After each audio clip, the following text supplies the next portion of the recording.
Parcel ലോറിയിൽ കൊണ്ടുവരികയായിരുന്ന 3,24,00,000 രൂപ police എന്ന വ്യാജേന ദേശീയപാതയിൽ ചേപ്പാട് രാമപുരത്ത് വെച്ച് തട്ടിയെടുത്ത കേസിൽ 2 തമിഴ്നാട് സ്വദേശികൾ അറസ്റ്റിലായി. തിരുപ്പൂർ സ്വദേശികളായ തിരുകുമാർ, ചന്ദ്രബോസ് എന്നിവരാണ് അറസ്റ്റിലായത്. ദേശീയപാതയിൽ ചേപ്പാട് രാമപുരത്ത് 13-ന് പുലർച്ചെ 4-നായിരുന്നു സംഭവം. കോയമ്പത്തൂരിൽ നിന്ന് കൊല്ലത്തേക്ക് ലോറിയിൽ കൊണ്ടുപോയ പണമാണ് കവർന്നത്. കേസുമായി ബന്ധപ്പെട്ട് ഇനിയും നിരവധി പേരെ പിടികൂടാനുണ്ടെന്നും വിശദമായ അന്വേഷണം നടത്തുകയാണെന്നും പോലീസ് പറഞ്ഞു. പാഴ്സൽ ലോറിയിൽ കൊണ്ടുവരികയായിരുന്ന 3,24,00,000 രൂപ പോലീസ് എന്ന വ്യാജേന ദേശീയപാതയിൽ രാമപുരത്ത് വെച്ച് തട്ടിയെടുത്ത കേസിൽ 2 തമിഴ്നാട് സ്വദേശികളാണ് അറസ്റ്റിലായിരിക്കുന്നത്. തിരുപ്പൂർ വീരപാണ്ടി ജയമണി കോമ്പൗണ്ടിൽ സുഭാഷ് ചന്ദ്രബോസ്, തിരുപ്പൂർ വെള്ളിയംകാട് മുത്തയ്യൻ കോവിൽ ലേഔട്ടിൽ തിരുകുമാർ എന്നിവരാണ് ജില്ലാ പോലീസ് മേധാവിയുടെ സ്പെഷ്യൽ സ്ക്വാഡിന്റെയും കരിയിലക്കുളങ്ങര പോലീസിന്റെയും എന്നിവരെയാണ് ജില്ലാ പോലീസ് മേധാവിയുടെ സ്പെഷ്യൽ സ്ക്വാഡും കരിയിലക്കുളങ്ങര പോലീസും ചേർന്ന് തിരുപ്പൂരിലെത്തി പിടികൂടിയത്. ഇവരെ റിമാൻഡ് ചെയ്തു. കഴിഞ്ഞ ദിവസമാണ് തിരുപ്പൂരിൽ നിന്നും പോലീസ് ഇവരെ പിടികൂടിയത്. പ്രതികൾ കടന്നുപോയ വഴികളിലെ 70-ലധികം CCTV ദൃശ്യങ്ങൾ അന്വേഷണ സംഘം കണ്ടെത്തിയിരുന്നു. തുടർന്ന് നടത്തിയ വിശദമായ തെരച്ചിലിലാണ് പ്രതികൾ പിടിയിലായത്. അതേസമയം കേസിൽ ഇനി 7 പേർ കൂടി പിടിയിലാകാനുണ്ട്. ഇവർ കൂടി പിടിയിലായാലേ കേസിനെ കുറിച്ചുള്ള കൂടുതൽ വിശദാംശങ്ങൾ ലഭ്യമാകുകയുള്ളൂ. ഏതായാലും പോലീസ് അന്വേഷണം ഊർജിതമാക്കിയിരിക്കുകയാണ്. പാഴ്സൽ സർവീസ് എന്ന് പറയുന്ന കോയമ്പത്തൂരിൽ നിന്ന് പുറപ്പെടുന്ന ഒരു വണ്ടി ഇവിടെ വെച്ചൊരു ഇന്നോവ കാറിൽ വന്ന പാർട്ടികൾ തടഞ്ഞിട്ട് അതിനകത്ത് ഡ്രൈവറോട് പോലീസുകാരാണെന്ന് പറഞ്ഞിട്ട് വാഹനം പരിശോധിക്കണമെന്ന് പറഞ്ഞിട്ട് അവർ ആ ക്യാബിനകത്ത് കയറി. അതിനുശേഷം പറഞ്ഞ് പോലീസ് സ്റ്റേഷനിലോട്ട് വിടാൻ പറഞ്ഞു. വണ്ടി ഇച്ചിരി മൂവ് ചെയ്തപ്പോൾ അവർ പരിശോധിച്ചിട്ട് പോകാമെന്നും പറഞ്ഞ് വീണ്ടും വണ്ടിയിൽ നിന്ന് ഇറങ്ങി 4 പേര് ഇറങ്ങി. ഈ ഡ്രൈവറെ കൂടെ വിളിച്ച് ബാക്കിൽ വശത്തെ കണ്ടെയ്നർ തുറന്നു. അതിനകത്ത് കയറിയിട്ട് കൊല്ലത്തുള്ളൊരു ജ്വല്ലറി ഒരു ബിസിനസ്സുകാരൻ്റെ സാധനം ഒരു 2 പാക്കറ്റ് അത് എടുത്തുകൊണ്ട് പോയി. അതായിരുന്നു നമ്മുടെ സംഭവം. അത് നമ്മൾ പിറ്റേന്ന് ശനിയാഴ്ച വൈകുന്നേരമാണ് പോലീസ് സ്റ്റേഷൻ റിപ്പോർട്ടാകുന്നത്. കാരണം ഇത് വാഹനം ഓടിച്ചിരുന്ന ഡ്രൈവർ നേരിട്ട് ഈ സംഭവത്തിന് ശേഷം അയാൾ വേറെ എങ്കിലും റിപ്പോർട്ട് ചെയ്യാതെ തിരുവനന്തപുരത്ത് പോയി. അതിനുശേഷം തിരികെ വന്ന് പിറ്റേന്ന് കുറച്ച് സമയം അധികരിച്ചതിന് ശേഷമാണിത് അയാളുടെ ഉടമസ്ഥനെ അറിയിക്കുന്നത്. അത് കാരണം എന്ന് വെച്ചാൽ അയാളുടെ മൊബൈൽ ഫോണും ഇവർ എടുത്തുകൊണ്ട് പോയിരുന്നു. അപ്പോൾ അതുകൊണ്ട് ഇയാൾക്ക് മറ്റ് കമ്മ്യൂണിക്കേഷന് പറ്റിയില്ലെന്നാണ് അയാൾ പറയുന്നത്. തമിഴിനാണ്. അയാൾ ഭയപ്പെട്ടു പോയതുകൊണ്ട് പോലീസ് സ്റ്റേഷനിലൊന്നും ഇവരും അറിയിച്ചില്ല, ആരെയും അറിയിക്കാതിരുന്നു. അങ്ങനെ എന്തായാലും അറിഞ്ഞതിന് ശേഷമാണ് പിറ്റേന്ന് വൈകുന്നേരമാണ് പോലീസ് സ്റ്റേഷൻ റിപ്പോർട്ടാകുന്നതും നമ്മളിതിൻ്റെ അന്വേഷണം ആരംഭിക്കുന്നതും.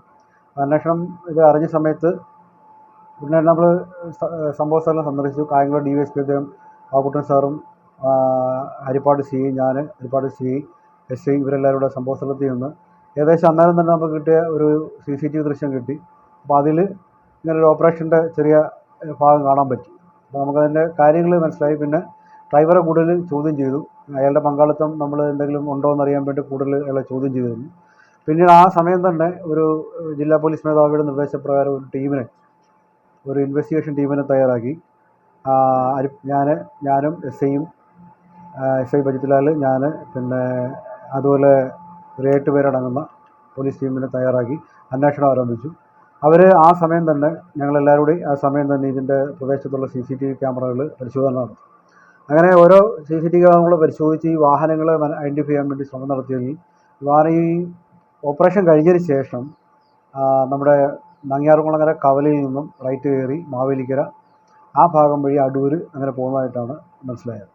അങ്ങനെ ഈ വാഹനത്തിൻ്റെ പുറകിൽ എന്ന് തന്നെ പറയാം ശനിയാഴ്ച വൈകുന്നേരം മുതൽ നമ്മൾ ഇതിൻ്റെ പുറകിലായിരുന്നു. അങ്ങനെ ഇത് പോയി ആര്യങ്കാവ് ചെക്ക് പോസ്റ്റിലുമൊക്കെ കടന്നു പോകുന്നതായിട്ട് നമുക്ക് വിവരം കിട്ടി. പിന്നീട് ഇത് വീണ്ടും അവിടെ നിന്നൊക്കെ കിട്ടിയ ഇൻഫർമേഷൻ വെച്ച് മുന്നോട്ട് പോയിട്ട് ആണ് നമ്മളിതിനെ ഫേസ് ചെയ്ത് തിരുപ്പൂരിൽ നിന്നാണ് അതിനു മുമ്പ് തന്നെ നമുക്ക് ഇവരുടെ വാഹനം എന്താണെന്നും ഏകദേശമൊക്കെ ഐഡിയ കിട്ടി. 2 വാഹനം ഉണ്ടായിരുന്നു. മോഷണത്തിൽ നേരിട്ട് പങ്കെടുത്ത 7 പ്രതികൾ കൂടിയാണ് ഇനി പിടിയിലാകാനുള്ളത്. സുഭാഷ് ചന്ദ്രബോസ് മോഷണത്തിൽ നേരിട്ട് പങ്കെടുത്തിട്ടുള്ള ആളാണ്. തിരുകുമാരൻ ആസൂത്രകനും വാഹനത്തിന് വ്യാജ നമ്പർ തരപ്പെടുത്തി നൽകിയ ആളുമാണെന്നും പോലീസ് പറഞ്ഞു. മറ്റു പ്രതികളെ തിരിച്ചറിഞ്ഞിട്ടുമുണ്ട്. പ്രതികൾ ക്രിമിനൽ പശ്ചാത്തലമുള്ളവരാണെന്നും പോലീസ് അറിയിച്ചു.